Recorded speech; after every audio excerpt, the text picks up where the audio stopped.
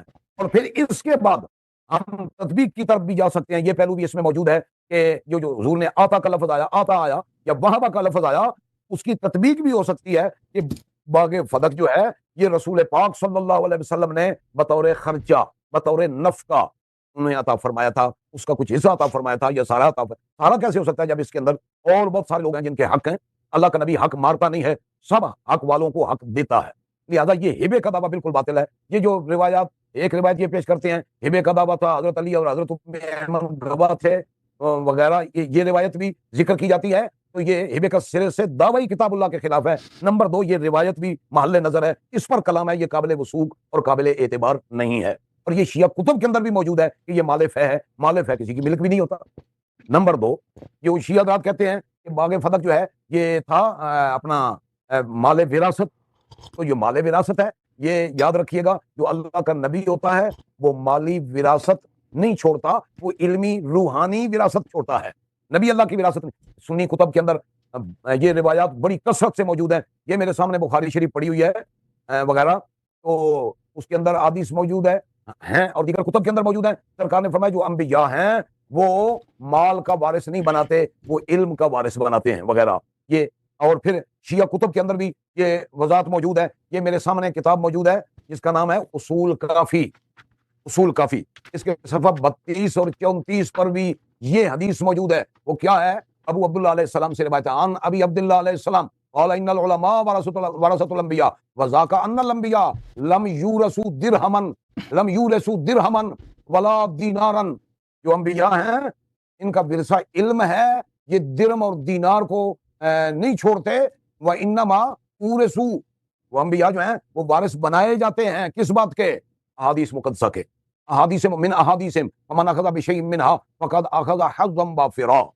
جس نے یہ حصہ لیا وہ وارث ہوا انبیاء کا. میں کہنا یہ چاہتا ہوں یہ شیعہ سنی کتب کا طے شدہ مسئلہ ہے. انبیاء کی مالی وراثت نہیں ہوتی, جس کا میں نے آپ کے سامنے ذکر کر دیا. اب اس پر اعتراض ہے, اب نہیں ہوتی تو آپ کی کتاب میں بھری ہوئی ہے. مطالبہ کیا اس باغ فدق کا. سیدہ فاطمہ الزہرا نے بطور وراثت, حضرت عباس نے بطور وراثت, حضور کی ازواج مطہرات نے بھی بطور وراثت. تو یہ مطالبہ کیوں کیا؟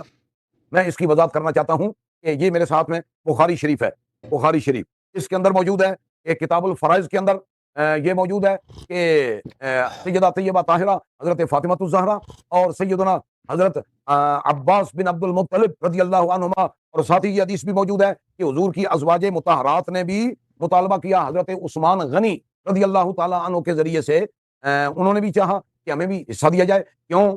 اسلام کے اعتبار سے جب رسول اللہ کا وصال مبارک ہوا, اگر وراثت کا قانون سامنے رکھا جائے تو ازواج مطہرات بھی وارث ہیں, حضور کی صاحبزادی بھی وارث ہیں. نرینہ اولاد دنیا میں نہ ہونے کی وجہ سے بطور اسبا حضور کے چچا پاک حضرت عباس بن عبد المطلب بھی وارث ہیں. یہ جو وراثت کے قانون کے اعتبار سے ہیں, ان سب کا مطالبہ ہے. میں کہنا چاہتا ہوں جو لوگ کہتے ہیں حضرت فاطمہ نے سوال کیا, یہ بھی غلط ہے. سب حضور کے اہل بیت کرام جو شرعی قانون وراثت کے اعتبار سے حقدار ٹھہرتے ہیں انہوں نے سوال کیا, اور آگے سے خلیفہ وقت نے رسول اللہ کا یہ فرمان سنایا کہ اللہ کے پیارے جو نبی ہیں, انبیاء کی جو جماعت ہے, یہ مالی وراثت نہیں چھوڑتے بلکہ ان کی وراثت علم ہے. لہذا اس پر معاملہ ہی ختم ہو گیا, کوئی کلام ہی نہ رہا. میں یہ دو باتیں آپ کے سامنے وضاحت کر چکا, ان کی وضاحت کر چکا ہوں. ہبے کا دعویٰ یہ قرآن سے متصادم ہے, وراثت کا دعویٰ یہ بھی قرآن سے متصادم ہے. آپ سوال کریں گے سوال کیوں کیا, پھر مانگا کیوں؟ کیا ان کو نہیں پتا تھا مسئلے کا؟ ہاں پتا تھا, یہ نبی پاک کا گھرانہ ہے. انہوں نے مسئلے کی وضاحت کر دی امت کے لیے کہ رسول اللہ کا وصال مبارک ہوا ہے. اس سوال کے ذریعے سے امت کو آگاہ کر دیا کہ رسول پاک صلی اللہ علیہ وسلم کی مالی وراثت نہیں ہے. اب دیکھیے اس پر میں ایک بڑا چیلنج دینا چاہتا ہوں کہ باغ فدق یا کسی مال کے اس طرح اس نوعیت کے کسی بھی امر پر نہ ازواج پاک کا اعتراض ہے, نہ حضرت عباس بن عبد المطلب کا اعتراض ہے, نہ مولا علی شیر خدا کا اعتراض ہے, نہ سیدہ فاطمہ الزہرا رضی اللہ تعالیٰ عنہ کا اعتراض ہے, نہ ہی جناب حسنین کریمین سیدہ شباب اہل الجنہ کا اعتراض ہے. میں سمجھتا ہوں جب حق ظاہراً قانون وراثت کی روشنی میں جن کا بنتا ہے ان کو اعتراض نہیں ہے, تو ہمارے بھائی شیخ حسن اللہ یاری صاحب کو بھی نہیں کرنا چاہیے, یہ اعتراض نہیں کرنا چاہیے, شیعہ حضرات کو بھی نہیں کرنا چاہیے. یہ مسئلہ ہے ہی نہیں.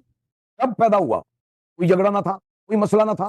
صرف اور صرف جن لوگوں نے صحابہ پر تان کرنا تھا, روافض نے, انہوں نے اس مسئلے کو سامنے رکھ کر تان کیا, اور خوارج جنہوں نے اہل بیت نبوت پر تان کرنا تھا انہوں نے فدق کا بہانہ بنا کر تان کیا، لیکن اہل سنت و جماعت کے نزدیک اور دلائل شرع بھی اس پر اس سے بڑی دلیل کیا ہوگی یار، جب اللہ کا فیصلہ موجود ہے، خدا کی عدالت کا فیصلہ موجود ہے۔ اب یہ وہ فیصلہ ہے جس کے سامنے کوئی کلام نہیں ہے۔ اللہ تعالیٰ نے واضح فرما دیا، باغ فدق اللہ نے اپنے محبوب کو عطا کیا، یہ جنگ سے حاصل نہیں ہوا، ٹائم ختم اور اس کے مصارف پھر انشاءاللہ آپ کی بات کریں۔ جی فرمائیے گا۔ جزاک اللہ، جزاکم اللہ خیر۔ بسم اللہ الرحمن الرحیم۔ محترم ناظرین، آپ نے پیر جمیل احمد صدیقی صاحب کے دلائل سنے باغ فدق پر۔ بہت ہی احسن انداز سے انہوں نے بڑے اطمینان کے ساتھ، تحمل کے ساتھ اپنے 20 منٹ کے ٹائم کو اویل کیا، اور انہوں نے جو فرمایا کہ جو باغ فدق ہے یہ مال فیض ہے، قرآن کی آیت پڑھی اور احادیث آپ کے سامنے پڑھ کر سنائی کہ یہ مال فیض ہے، یہ یتیم اور لوگوں کا اور دوسرے لوگوں کا حق ہے اور یہ وراثت نہیں ہے۔ اور پھر اصول کافی سے ایک روایت پڑھ کر سنائی اس کے اپنے مقدمے کے استدلال میں، کہ وہاں سے انہوں نے پڑھی کہ علم جو ہوتا ہے نا وہ انبیاء کی وراثت ہوتی ہے اور نہ کہ مال دولت درہم و دینار۔ تو اب یہ تھا کہ پھر سوال یہ ہوا کہ حضرت فاطمہ الزہرا نے یہ کیوں اٹھایا اور یہ حضرت علی نے بعد میں کیوں یہ ڈیمانڈ کی؟ تو کہتے ہیں اگر یہ بہت اچھا بیان کیا آپ نے، بہت اچھے دلائل رکھے آپ نے۔ جب بھی ٹائم ختم ہونے لگے گا، 1 منٹ رہے گا، تو میں اس طرح انگلی اشارہ کروں گا یا اس طرح قلم اٹھاؤں گا، تو آپ سمجھ جائیے گا کہ 1 منٹ باقی میرا رہتا ہے۔ تو جی آپ نے بہت اچھی کوئی گفتگو مسئلہ کی۔ نہیں، اب میں بقایا جناب مضمون پورا کریں گے، ابھی ابتدا کیا ہم نے انشاءاللہ۔ جی تو ابھی جناب محترم شیخ علامہ حسن اللہ یاری صاحب، آپ ان کا جواب دیں جی، جواب دعویٰ مطالعہ۔ جی میں جی شروع کریں آپ۔ بسم اللہ الرحمن الرحیم۔ دیکھیں میرے محترم ناظرین، پیر مفتی جمیل احمد صدیقی صاحب کے کلام میں تضاد اور خلل بہت سارے ہیں۔ پہلی بات ہے کہ وہ اس بات کا کیا قبول کرتے ہیں کہ فدق رسول پاک صلی اللہ علیہ وآلہ وسلم کا شخصی ذاتی ملک تھا یا نہیں قبول کرتے ہیں اس بات کو واضح طور پہ کہہ دیں۔ ایک دفعہ وہ کہتے ہیں کہ یہ فقراء کا ہے، اغنیاء اس میں ابن سبیل کا ہے، ان سب کا ہے۔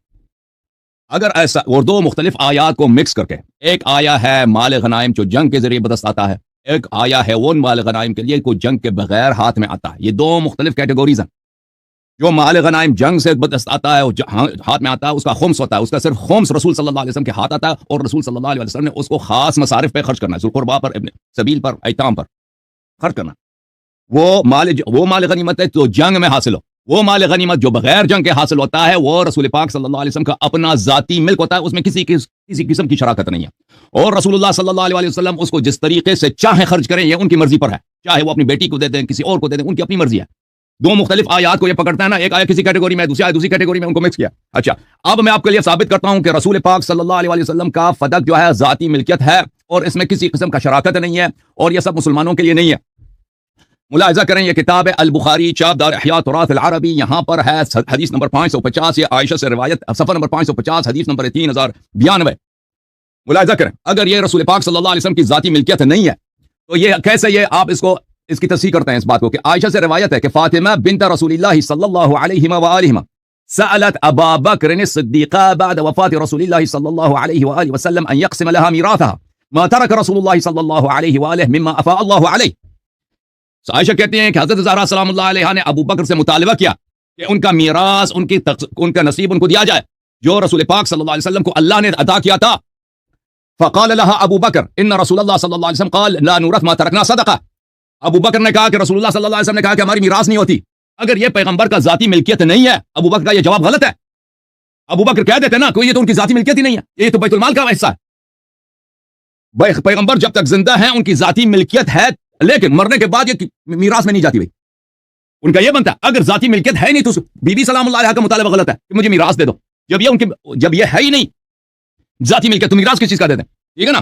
یہ مطالبہ حضرت زہرا سلام اللہ علیہ کا سیدۃ نساء اہل الجنہ کا اسی وقت سے ہی بنتا ہے کہ یہ ان کے والد کی ملکیت ہو، اور ابو بکر کا جواب بھی اسی وقت سے ہی بنتا ہے کہ یہ ان کے والد کا ملکیت ہو۔ اگر ملکیت ہی نہیں ہے تو پھر کیسے کہتے ہیں کہ ان کی میراث نہیں ہوتی؟ میراث تو ملکیت کی ہوتی، بیت المال کی، جو مسلمانوں کا عام مال بیت المال وہ تو مسلمانوں کا، وہ تو اس کی میراث تو ہوتی نہیں، میراث میں اس کا جانے کا بات ہی نہیں ہوتی۔ اچھا، فغضبت فاطمة بنت رسول اللہ صلی اللہ علیہ وسلم فهجرت ابا بکر فلم تزل مهاجرته حتى توفیت۔ تو ابو بکر نے جو ہی یہ جواب دیا ہے، فغضبت، بی بی سلام اللہ علیہ نے ابو بکر پہ غضب کیا اور ابو بکر سے بات کرنا چھوڑ دیا، اور ہم نے کبھی ابو بکر سے پھر بات نہیں کی، وہ ہمیشہ ابو بکر پہ غضبناک رہی ہیں جب تک ان کی وفات ہوئی ہے۔ انہوں نے اپنی گفتگو کے آغاز میں اس سوء کلام سے فرمایا ہے کہ یہ تو فدق تو اسلام میں کوئی مسئلہ ہے ہی نہیں، یہ دشمنان اسلام نے اغیار نے اسلام میں اس کو مسئلہ کھڑا کیا۔ اور بھائی حضرت زہرا سلام اللہ علیہا جب خلیفہ وقت پہ غضبناک ہو جاتی ہیں، ان سے بات نہیں کرتی مرتے وقت تک، یہ بیٹی کے نبی کی بیٹی ہیں یا نہیں ہے، بضعۃ الرسول ہیں یا نہیں ہے، سیدت نساء اہل الجنہ ہیں یا نہیں ہے، بل یغضبنی ما یغضبها، جو ان کو غضبناک کرے مجھے غضبناک کرتا ہے، ان اللہ یغضب لغضبک ویرضى لرضاک یا فاطمہ، یہ وہ فاطمہ الزہرا سلام اللہ علیہا ہے کہ نہیں؟ آپ کیسے کہتے ہیں یہ کفار کا کنسپریسی ہے، کفار کی جو ہے سازش ہے، اغیار کی سازش ہے، روافض کا سازش ہے، یہ تو بخاری ہے، خود عائشہ نقل کر رہی ہیں۔ اچھا، عرض یہ ہے کہ نبی صلی اللہ علیہ وسلم کی ذاتی ملکیت ہے۔ پھر ملاحظہ کریں میرے محترم ناظرین، یہ بخاری میں صفحہ نمبر 749 ہے، حدیث نمبر 4240 ہے، عائشہ سے روایت ہے کہ ارسل ابا الى ابی بکر، فاطمہ علیہ السلام ارسلت الى ابا بکر تسأله میراثا من رسول اللہ صلی اللہ علیہ وسلم مما فعل اللہ علیہ بالمدینہ وفدک، میرا میراث، میرے ابا جی سے میرا میراث، فدک میں جو میراث بنتا ہے وہ مجھے دے دو۔ بی بی نے مطالبہ، یہ تو اگر رسول صلی اللہ علیہ وسلم کا ذاتی میراث نہیں ہے نا، ذاتی مال نہیں ہے، تو یہ کیسے میراث کا مطالبہ کرتی ہیں؟ پھر ابو بکر کا جواب کہ وہ کہتے ہیں رسول نے فرمایا لا نورث ما ترکنا صدقہ، یہ پیغمبر کی میراث ہی نہیں ہوتی جی۔ ابو بکر کو تو یہ کہنا چاہیے تھا نا کہ ان کا پیغمبر کا مال ہی نہیں ہے، یہ ان کا مال ہی نہیں ہے بھائی، یہ کیسا میں آپ کو، یہ انہوں نے حدیث غلط کوٹ کیا۔ ابو بکر کو پتا تھا کہ یہ رسول اللہ صلی اللہ علیہ وسلم کا ذاتی مال ہے، تبھی کہتا ہے کہ اس کی میراث نہیں بنتی۔ اچھا، یہ مسلم میں بھی ہے، دوسرے کتب میں بھی موجود ہے، سنن ترمذی وغیرہ وغیرہ میں موجود ہے۔ اچھا، یہ ملاحظہ فرمائیے الجامع الکبیر، جامع ترمذیہ کتاب الوصایا جلد نمبر 2، یہاں پہ ملاحظہ کریں ان فاطمہ علیہ السلام جاءت ابا بکر تسأل میراثها من رسول اللہ صلی اللہ علیہ وسلم، بی بی سلام اللہ علیہ نے ابو بکر سے میراث کا مطالبہ کیا۔ ابو بکر نے کہا کہ پیغمبر نے فرمایا ہماری میراث نہیں ہوتی، قالت واللہ لا اکلمکما ابدا فماتت ولا تکلمہما، بی بی سلام اللہ علیہ نے کہا میں آخر تک آپ سے بات نہیں کروں گی۔ ابو ہریرہ کہتے ہیں ان کی وفات ہو گئی، ابو بکر عمر سے وہ بات نہیں کرتی تھی، غضبناک تھی ان پر کہ تم نے میرے بابا پہ جھوٹ باندھا، میرے حق کو تم نے کھا لیا۔ یہ اغیار کا سازش ہے بھائی صاحب۔ یہ سیرت النبویہ لابن ہشام ہے، جس 41 چاپ دار احیاء تراث العربی، صفحہ نمبر 352 میں ملاحظہ کریں میرے محترم ناظرین۔ اہل فدق نے رسول اللہ صلی اللہ علیہ وسلم کو ایلچی بھیجا، یسألونہ ان یسیرہم ویحقن دماءہم، کہ ہمیں قتل نہ کیا جائے، ہمیں یہاں سے جانے دیا جائے، اور رسول اللہ صلی اللہ علیہ وآلہ وسلم نے ان کے ساتھ مصالحہ کیا ہے۔ فکانت خیبر فیئا للمسلمین وکانت فدق خالصتا لرسول اللہ صلی اللہ علیہ وآلہ وسلم، خیبر مال غنیمت تھا، خیبر کا وہی تھا جو 5 حصوں میں تقسیم ہوتا ہے، ٹھیک ہے نا، 4 حصہ جنگجوؤں کے لیے، 1 حصہ خمس ہوتا ہے، اور وہ خمس جو ہے وہ بھی اس کے مصارف موجود ہیں۔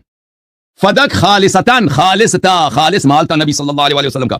اور میں اس عمر بن الخطاب نے خود اپنے خطبوں میں مختلف کتب میں اس بات پہ انہوں نے تصریح کیا کہ فدق خالص تھا رسول اللہ صلی اللہ علیہ وسلم کی ملکیت میں۔ اچھا، اور جو آیات آپ نے پڑھی ہے یہ 2 مختلف آیات ہیں میرے عزیزو، ما افاء اللہ علی رسولہ منہم صلی اللہ علیہ وسلم فما اوجفتم علیہ من خیل ولا رکاب ولکن اللہ یسلط رسلہ علی من یشاء، یہ وہ آیت ہے جو مال بغیر جنگ کے ہاتھ میں آ جاتا ہے، یہ خالص نبی صلی اللہ علیہ وسلم کی ہوتی ہے۔ اس کے بعد والا جو آیت نمبر 7 ہے، ما افاء اللہ علی رسولہ من اہل القرى فللہ والرسول ذی القربى والیتامى والمساکین وابن السبیل، وہ ہے جو جنگ میں ہاتھ میں آتا ہے۔ آپ نے دونوں کو مکس کر دیا مولوی صاحب۔ اچھا،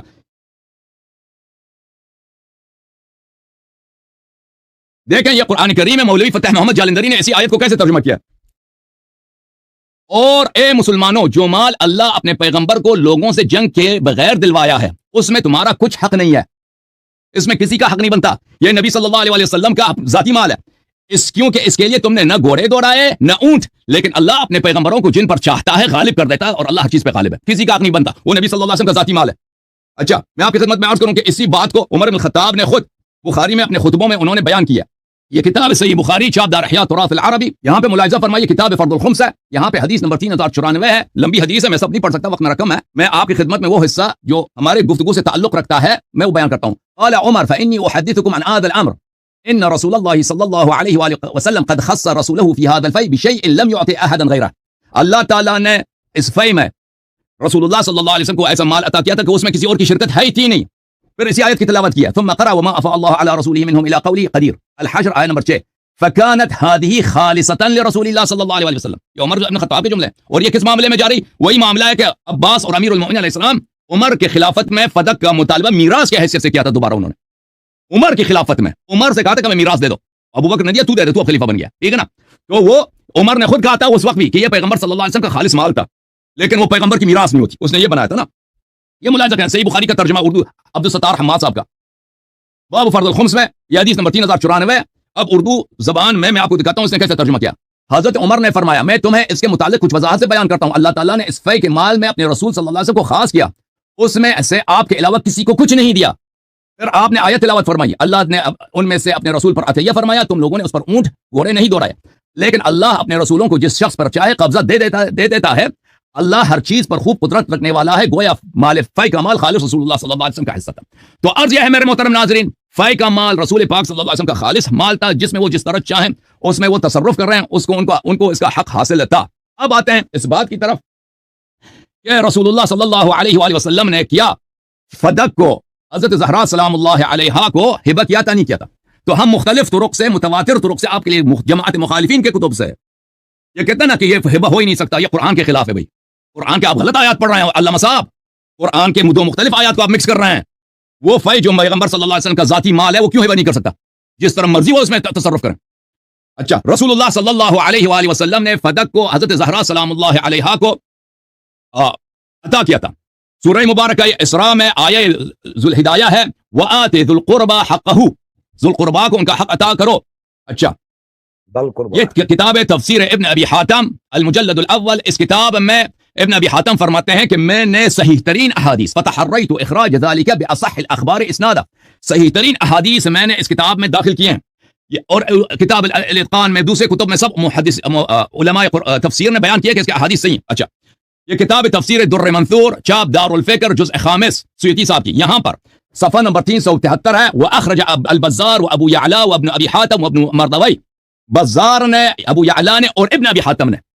وہ ابن ابی حاتم جس نے کہا کہ اس کے سب احادیث صحیح ہیں, اور سیوطی نے اپنے کتاب الاتقان میں اور اللآلی المصنوعہ میں فی الاحادیث الموضوعہ میں اس میں بھی تصریح کی ہے کہ اس کے سب احادیث اس نے صحیح حدیث اخراج کی ہیں. اچھا, تو بزار نے, ابن ابی حاتم نے, ابو یعلا نے, ابن مردوی نے ابو سعید سے روایت کی ہے. کیا روایت کی ہے؟